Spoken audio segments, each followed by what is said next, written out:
Hey, this is Stu for Love Yoga Anatomy, and today I'm here with Matthew from Sundow's Clinic in Brighton.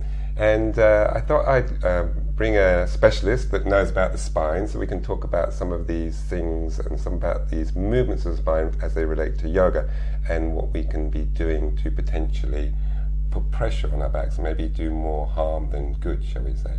So one of the first things, and this little video is going to be about forward folding, or what we call forward flexion of the spine. So Matthew, from a specialist point of view or a chiropractic point of view, what are the sort of things that we can do to our spine to put pressure on the discs or to put problems in the spine?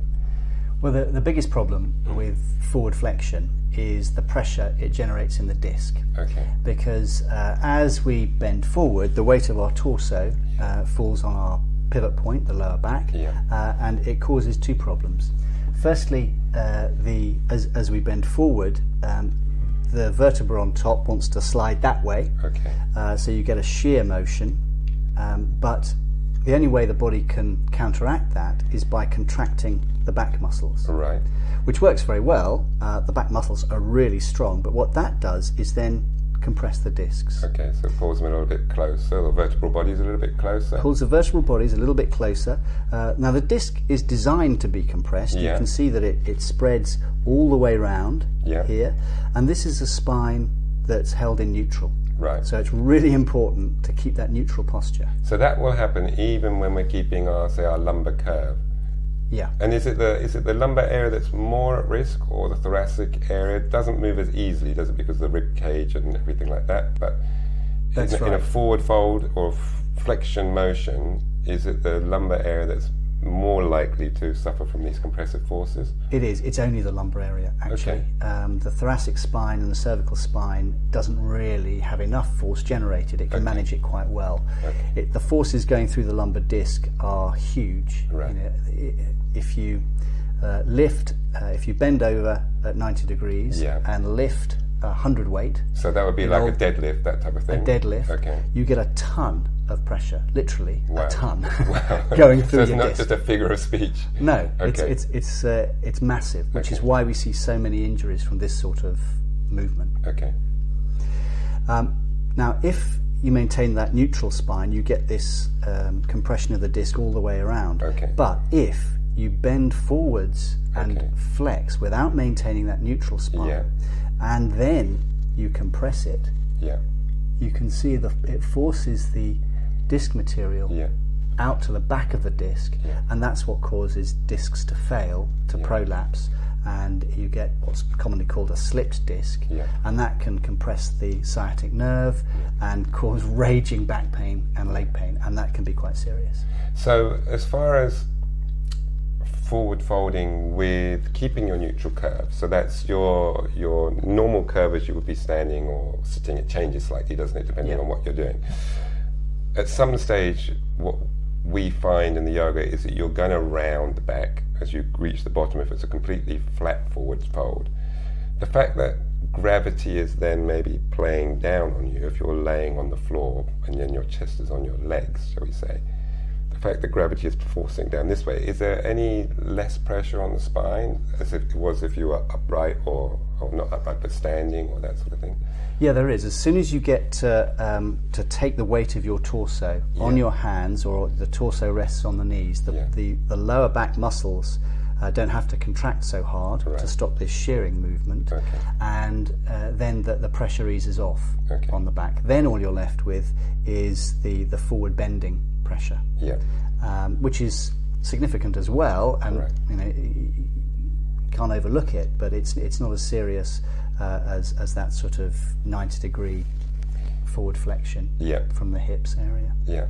And so what we see in a lot of beginners is where they haven't got the mobility in the hips to allow the hips to come forwards, then they round the low back even more in order to take their hands to where they want to take them.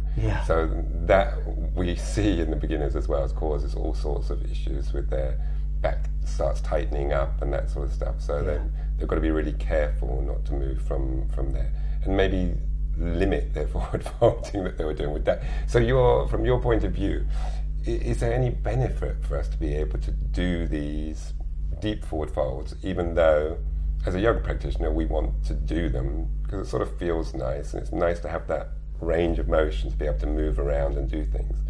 But from a health point of view, as far as looking at the spine, can you see any benefit to it? You're not going to like it. No, exactly. That's why I'm asking you deliberately. Yeah, but you're saying no. There isn't really any benefit, Okay. and there's a paradox here. Yeah. If you bend and flex the disc on a regular basis, you get cracks appearing in the disc wall, and it's a bit like a plastic credit card. Okay. You've got a certain number of bends in it, if you keep bending it in the same place, before that white line appears, and then the credit card cracks and fails, and the disc is the same. So even if you're bending the spine with those forward flexion movements, not keeping the spine in neutral, then that's going to be happening internally in the disc, and that can lead to problems. Right. It can lead to cracks in the disc wall, which if they coalesce and the crack emerges to the outside, that's when you start to get that disc bulge business, which causes all sorts of mayhem and nerve pressure and problems. And you were saying even the degeneration of the inside layer of the vertebral wall, not the vertebral board, but the disc wall, can cause sort of chronic pain. Yeah, there are nerve endings in the disc itself, and if you get cracks, the cracks get inflamed, the nerve endings get irritated, and actually new nerves grow in to that area as well, so it becomes hypersensitized. Right. And the paradox is that if you maintain a slightly flexed position, or you flex a few times, the pain goes away. Okay. So you feel like you're doing good, Yeah. because you're not. Somebody with this internal disc cracking or internal disc degeneration will feel more comfortable in a slightly flexed position. Okay. So patients that come to see me say, well, I actually feel quite comfortable forward flexion. In that sort of slumped position. Yeah, Right. and I go, you're going to have to stop it. Okay, yeah. Because it's creating more and more of a problem, even though it feels better. Right. It feels good temporarily. So that's when we move on to the more of the therapeutic stuff and get them changing their movement patterns, which can include yoga as well. That can be really helpful, provided they're doing the right sort of things and avoiding the wrong things. So as far as the right things go, what we're looking for the spine, we would say is more stability and integrity rather than great ranges of motion, either flexion or extension. So what would you say? Yeah, so that the spine needs stability. It needs that right mix of flexibility and stability. And a lot of people that come to see us as chiropractors here at Sundial have a lack of flexibility, particularly in between individual vertebra. So our job is to get that moving again with manipulation or mobilization. And some people will have too much flexibility. So we need to stabilize the spine. Right. And often you can have both at the same time at different levels of the spine. At different places. Yeah, both causing problems. So what we need to do is make sure that you get that right mix of flexibility and stability. So when somebody comes to you with, say, chronic back pain, whether they're a yoga practitioner or not, is it quite often the little facet joints that have got somewhat stuck or compressed? Where's that pain coming from? Almost all back pain is caused by a locking of the facet joints, at least in part. It's simplistic to say it's just the facet joint, of course, because if the facet jams up, if the joint of the spine jams up, you get inflammation. That irritates the nerves, which come out next to it, so there's a nerve component, and the muscles often tighten up around there, so then that's a component of it as well. So all of those elements need to be addressed. Right. So you can have muscle spasm in some areas and muscle weakness in other areas. Typically you've got spasm of the extensor muscles of the spine, the muscles that hold you in that position, but weakness of the core stabilizers. Yes. So getting that right balance is absolutely crucial to getting somebody well again from a chronic back problem. So some of the exercises that I think you also prescribe, if we were thinking yoga-minded, would for strength and stability, generally the less dramatic back bending, so things like cobras, and often against gravity, so you're face down and extending into, rather than allowing gravity to take you into a deep back bend. Yeah, exactly.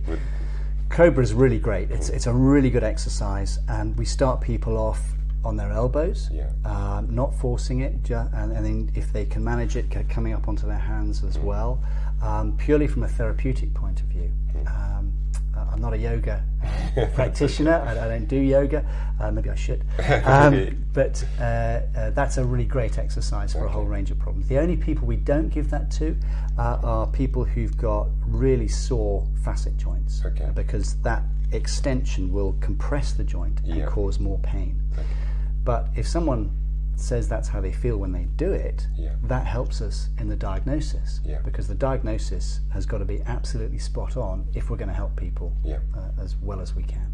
And so if we nip back to forward folding out that flexion, if somebody has got, say, less than 90 degrees of hip flexion, so when they lay on their back they can't bring their leg to face the ceiling, is that likely to put more pressure on their low back or not in their general everyday life? So is there a point to getting maybe at least 90 degrees, even if you don't get more than 90 degrees? There's no evidence of that. Okay. So they've looked at straight leg raising tests and tried to correlate the people who have less than 90 degrees of flexion at the hips to get their legs straight, and it doesn't seem to correlate with more back pain. Okay.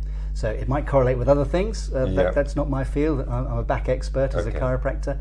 But as far as back pain goes, it's never been shown to cause back pain, in spite of lots of people thinking it does. Yeah, it's like that's one of my go-to things. I would definitely say, that's going to be sort of tilting the pelvis slightly. It's more likely to put pressure on here, there. On we go. It's a good theory. Tight hamstrings. It's not supported. And it's the point of science, isn't it? It's you come up with a theory, it seems to make sense, and then you test it in real life and see does it bear out, and it doesn't seem to bear out.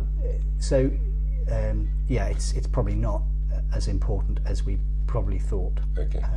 I would be much more interested in hamstring strength.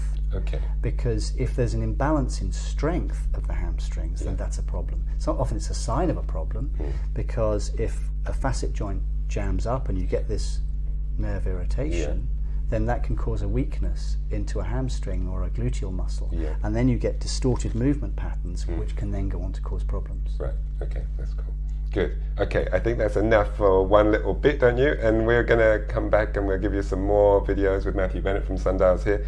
And we're going to look also at back extension and the back bendings. We sort of try and group them together. Cheers, Matthew. You're welcome.